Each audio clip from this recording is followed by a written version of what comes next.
આ તમે જોઈ શકો છો એકદમ લીલવાની કચોરી કમ્પ્લીટ તૈયાર થઈ ગઈ છે અને સાથે મેં એકદમ ચટણી ગ્રીન ચટણી બનાવી છે। બહુ જ સરસ થાય છે અને અત્યારે તુવેર એકદમ સરસ બજારમાં મળી રહી છે શિયાળાની સિઝનમાં, તો જરૂરથી તમે બધા ટ્રાય કરજો અને સરસ બને છે।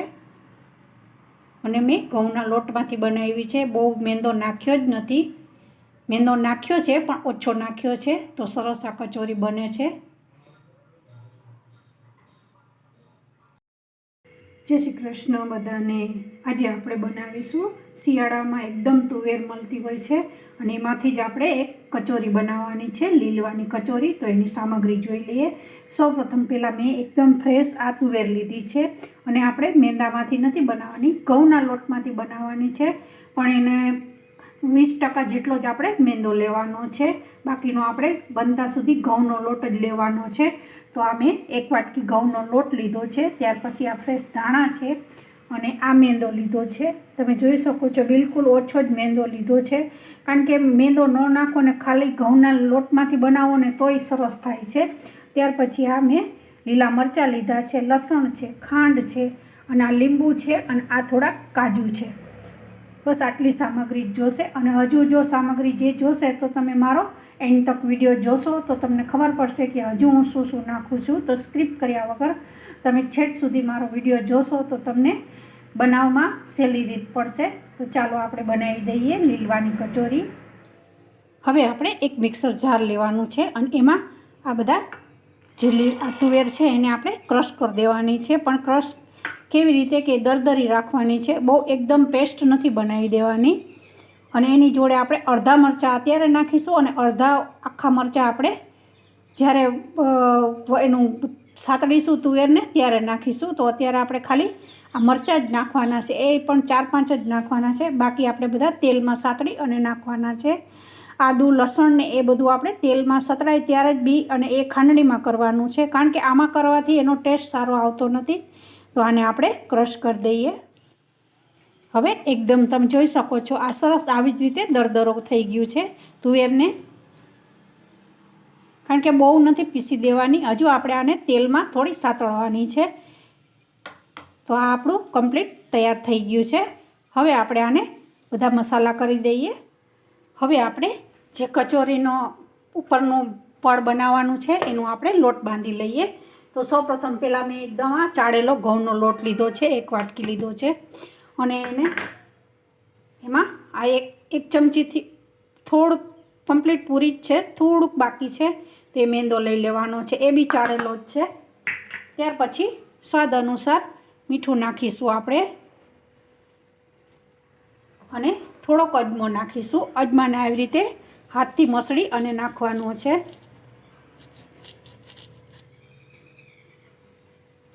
અને ત્યાર પછી મોણ માટે આપણે તેલ લઈશું। તેલ આપણે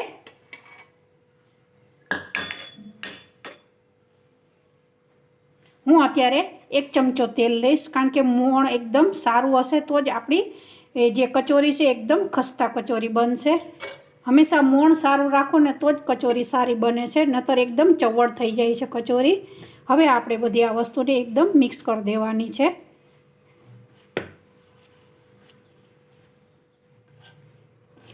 હવે આ મિક્સ થઈ ગયું છે અને તમે જોઈ શકો છો જો આ રીતે મોણ નાખ્યા પછી લોટ એવી રીતે બંધાવવો જોઈએ, તો સમજવાનું કે આપણો મોણ એકદમ કમ્પ્લીટ સરસ થયો છે।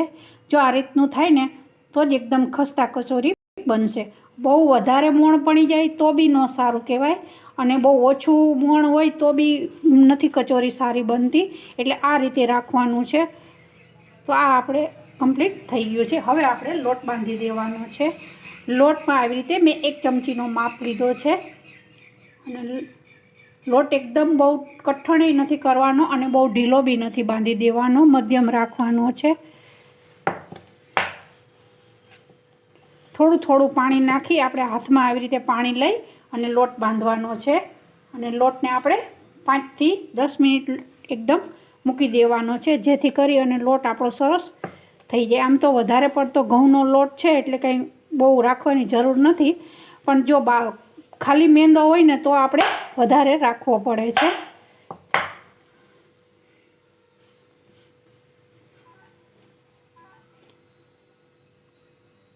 થોડું થોડું પાણી લઈ અને આવી રીતે લોટને બાંધતું જવાનું છે.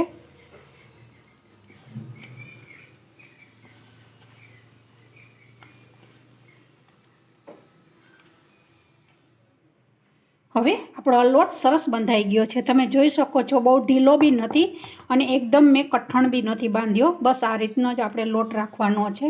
હવે આપણે આને 10 મિનિટ અથવા 5 મિનિટ આપણે ઢાંકી અને મૂકી દઈશું, જેથી કરી અને લોટ એકદમ સરસ મોણમાં એકદમ બધું મિક્સ થઈ જાય.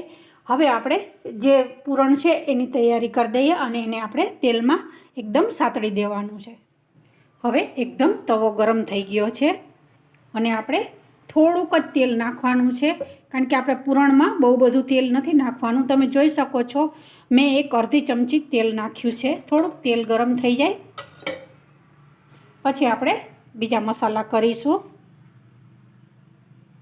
તમને બધાને એમ થતું હશે કે આ વિડીયોમાં એકદમ લાઇટ પડે છે, પણ હું સવારના ટાઈમમાં જ વિડીયો બનાવું છું તો મારી રસોડાની બારીએથી પ્લેટફોર્મ ઉપર વધારે પડતો જ તડકો આવે છે, એટલે મને બી એડજસ્ટ થતું નથી. પણ હવે શું કરવાનું, તમને બધાને તકલીફ થતી હશે વિડીયો જોવામાં, પણ અમારે સામે જ સૂરજ આવે છે.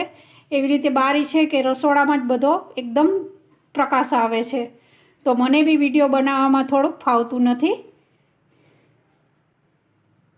હવે આપણે જ્યાં આદુ મરચાં એની પેસ્ટ કરી છે એ નાખી દઈશું.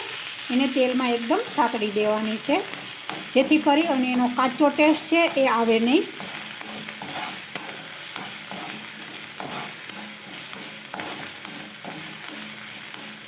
જરા બી આનો કાચો ટેસ્ટ ન લાગવો જોઈએ, નહીતર આપણું પૂરણ છે ને એ સારું નહીં લાગે.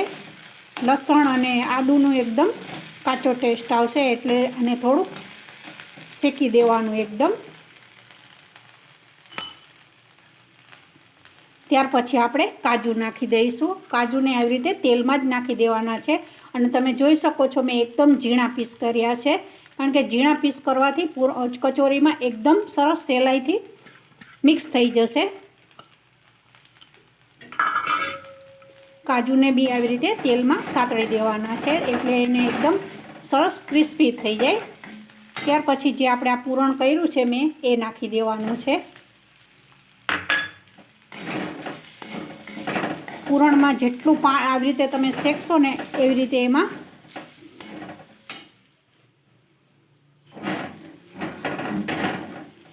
આમાં જેટલું પાણીનો ભાગ છે એ આપણે બાળી દેવાનો છે.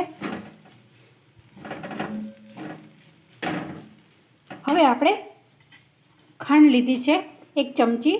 તમે કેવું ગળ્યું ખાટું ખાઓ છો એ પ્રમાણે તમારે નાખવાની છે, કારણ કે ખાંડ અને લીંબુમાંથી બેયમાંથી આપણે પાણી છૂટશે, એટલે અત્યારે જ નાખી દેવાનું છે. આ મેં 1 ચમચી લીંબુ લીધું છે.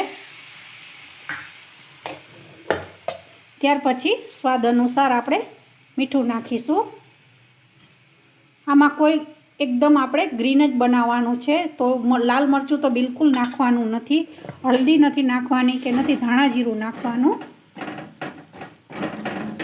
બધું આવી રીતે મિક્સ કરી દેવાનું છે અને આપણે આને એકદમ સાતળવાનું છે. તમે જોઈ શકો છો અત્યારે આ ચોટે છે, કારણ કે એમાં થોડો પાણીનો ભાગ છે. જો પાણીનો ભાગ બળી જશે એટલે આ બધું એકદમ કોરું થઈ જશે અને એકદમ બધું છૂટું પડી જશે. તો આપણે આનું પાણી બાળી દેવાનું છે. જ્યારે એકદમ મસાલો થઈ જાય ત્યાર પછી જ આપણે ધાણા નાખવાના છે. લીલા વટાણાની બી આવી જ રીતે કચોરી થાય છે. એને અત્યારે શિયાળામાં લીલા મરચાં બી સરસ મળતા હોય છે. હવે આપણું પૂરણ કમ્પ્લીટ થઈ ગયું છે. તમે જોઈ શકો છો એકદમ તાવીથામાં ચોટતું નથી અને બધું પાણી ઉડી ગયું છે. એકદમ ધીમા તાપે સાતળવાથી એકદમ પાણી બળી જાય છે અને તમે જોઈ શકો છો બસ આવું દરદરું જ આપણે રાખવાનું છે, કારણ કે પાણીનો ભાગ હશે ને તો કચોરી બહુ લાંબા ટાઈમ સુધી સારી રહેતી નથી અને એકદમ પાણી જેવી કચોરી પૂરણ સારું નથી લાગતું. એટલે આવું જ પૂરણ જોઈએ. તમે જોઈ શકો છો એકદમ પૂરણ મારું છૂટું છૂટું બન્યું છે. બસ આ આપણું પૂરણ કમ્પ્લીટ તૈયાર થઈ ગયું છે અને આને એકદમ ગરમ ગરમ નથી પૂરણ ભરવાનું, કારણ કે થોડુંક ઠંડુ થવા દેવાનું છે. ઠંડુ થઈ ગયા પછી આપણે કચોરીને વાળવાની છે, તો આને 5 થી 7 મિનિટ ઠંડુ થવા દઈએ પછી આપણે કચોરી વાળી દઈશું. હવે આપણે એમાં થોડા દાણા નાખી દઈશું. ધાણાનો ટેસ્ટ બી સરસ આવે છે અને અત્યારે તો એકદમ ફ્રેશ ધાણા મળે છે, તો ભરપૂર નાખશો તો સરસ લાગશે. ગેસ બંધ કર્યા પછી જ મેં ધાણા નાખ્યા છે, જેથી કરી અને ધાણા ગરમ નાખવાથી એકદમ ધાણા ચીમડાઈ જાય છે અને એનો ટેસ્ટ સારો નથી લાગતો. તો હવે આપણે આને ઠંડુ થવા દઈએ. હવે આ તમે જોઈ શકો છો સરસ એકદમ પૂરણ ઠંડુ થઈ ગયું છે.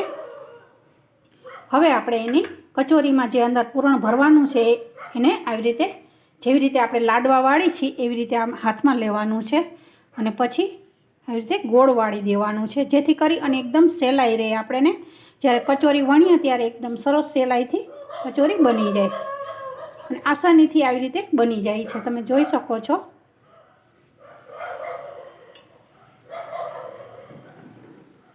થોડું થોડું પ્રેસ કરતા જઈએ તો, અને નવ શેકવું ગરમ છે, એટલું બધુંય બહુ ગરમ નથી. તો આ રીતે આપણે આના લાડવાનો આકાર આપી અને આ બધા પૂરણ આપણે તૈયાર કરી દેવાનું છે. હવે એકદમ સરસ આપણે પૂરણની આવી રીતે ગોળી બનાવી મૂકી દેવાની છે. હવે આપણે વણી લઈશું. હવે આપણે લોટને ચેક કરી દઈશું. 10 મિનિટ થઈ ગઈ છે. તમે જોઈ શકો છો ઉપર એકદમ સફેદ સફેદ થઈ ગયું છે, તો એકદમ સરસ આપણી કણક આ ટાઈપની થઈ ગઈ છે, બહુ પોચી સરસ. હવે આપણે આના લુવા પાડી દઈશું. થોડોક આવી રીતે પાટલીમાં રાખી અને આવી રીતે મસળી દેવાનો છે લોટને. અને તમારે કેવી કચોરી બનાવવી છે એના આપણે લુવા પાડી દેવાના છે. અને ચપ્પુથી પાડશો ને તો એક સરખું માપ, બધી એક સરખી જ કચોરી બનશે તમારી. આ રીતે હાથથી એકદમ સરસ પ્રેસ કરી દેવાનું છે. પછી ચપ્પુથી કાપા પાડી દેવાના છે. હવે આપણે કેટલી કચોરી આપણે માપની રાખવી છે એ રીતે આપણે કાપા પાડી દઈશું.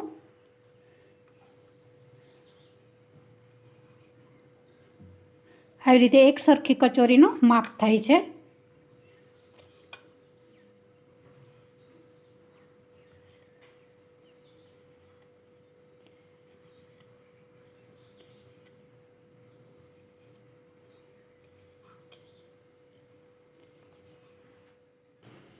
હવે આપણે એક લુવો લીધો છે અને આવી રીતે કચોરીને વણી દેવાની છે. તમે જોઈ શકો છો મેં પાટલી ઉપર તેલ નથી નાખ્યું કે નથી કોરો લોટ નાખ્યો, કારણ કે આપણે મોણ સારું નાખ્યું હશે ને તો લોટ એકદમ સરસ બંધાઈ જશે અને ક્યાંય બી લોટ તમારો ચોટશે બી નહીં. ઢીલો રાખ્યો હશે ને તો તમારો લોટ આવી રીતે પાટલી ઉપર ચોટશે. પણ મારે કશું બી નાખવાની કંઈ જરૂર નથી પડી. તમે જોઈ શકો છો આસાનીથી સરસ આપણી પૂરી જેવી રોટલી વણાઈ જાય છે. અને વધારે પડતો મેં ઘઉંનો લોટ જ લીધો છે, મેંદો તો બિલકુલ ઓછો જ છે. તો આ રીતે આપણે પૂરી જેવું વણી દેવાનું છે અને એમાં પછી સ્ટફિંગ મૂકી દેવાનું છે. આવી રીતે સ્ટફિંગ મૂકી અને અહીંયા ચારે બાજુ થોડું થોડું પાણી લગાવી દેવાનું છે. હવે આવી રીતે થોડું થોડું પાણી લગાવી દેવાનું છે, જેથી કરી અને જો કોઈને ના આવડતું હોય, આમ તો પાણી ના લગાવો તો એ સરસ ચોટી જ જાય છે આવી રીતે. અને આપણે રોટલી કેવી રીતે આવી રીતે બનાવી છે એવી રીતે આમ કરવાનું છે.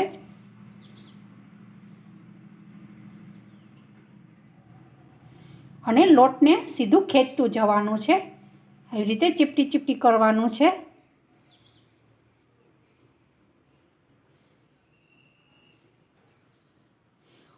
અને અહીંથી થોડુંક આપણે જે વધારાનો લોટ ખેંચ્યો છે એ કાઢી લેવાનો છે આવી રીતે. અને પછી ફરી દબાવી દેવાનું છે આવી રીતે.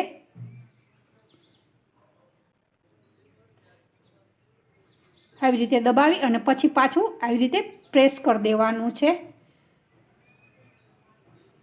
થોડુંક હાથથી એકદમ પ્રેસ કરશો તો આ રીતે આપણી કચોરી કમ્પ્લીટ તૈયાર થઈ જશે. પણ ક્યાંય એકદમ ખુલવું ન જોઈએ. જો ખુલેલો ભાગ હશે તો અંદર તેલ જતું રહેશે અને આપણી કચોરી એકદમ બગડી જશે. તો આ રીતની આપણી કચોરી બધી વણી લેવાની છે. હવે આ બધી કચોરી કમ્પ્લીટ થઈ ગઈ છે. હવે આપણે ધીમા તાપે અને તળવાની છે અને એકદમ ગેસ ધીમો રાખી અને બહુ ફાસ્ટ ગેસમાં નથી તળવાની. હવે આપણું તેલ સરસ ગરમ થઈ ગયું છે. એટલું બધું બહુ ગરમ નથી થયું, મધ્યમ જ ગરમ થયું છે અને ગેસની એકદમ ફ્લેમ ધીમી જ છે. તો આપણે હવે કચોરી નાખી દઈશું. તમે જોઈ શકો છો એકદમ નીચે બેસી ગઈ છે, કારણ કે આપણું તેલ એકદમ હજુ થયું જ નથી. તેલ એકદમ સરસ તળાઈ જશે એટલે એની મેતે કચોરી ઉપર આવી જશે. તો આપણે એક હારે 2-3 કચોરી નાખી દઈશું.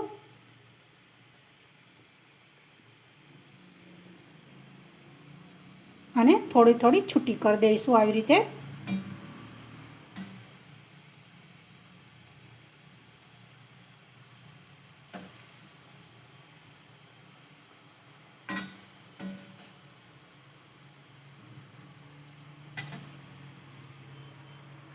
અને એકદમ બહુ બ્રાઉન નથી કરી દેવાની, અને એકદમ ધીમા તાપે થવા જ દેવાની છે કચોરીને. તમે જોઈ શકો છો એકદમ સરસ. આમાં મેંદાની બહુ ઝાઝી જરૂર નથી પડતી અને સરસ આપણી કચોરી થઈ જાય છે. એકદમ બદામી જ કરવાની છે. માપ સાથે તમે બનાવ્યું હશે ને તો કોઈ પણ રેસીપી તમારી સરસ જ થશે.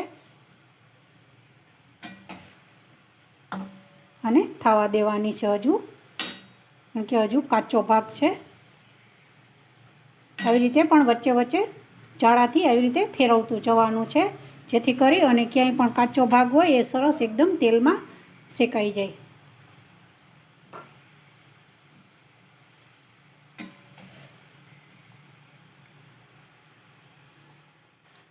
તો હવે આ એકદમ કમ્પ્લીટ તૈયાર થઈ ગઈ છે.